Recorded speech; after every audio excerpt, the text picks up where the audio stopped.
Đâu?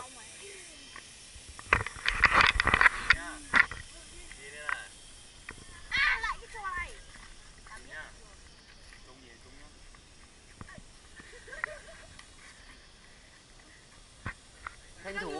Tranh thủ trời dâm lên.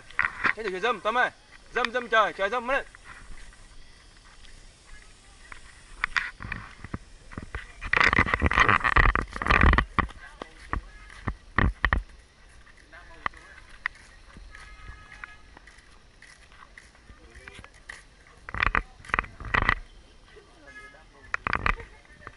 Đi qua tranh thủ trời dâm.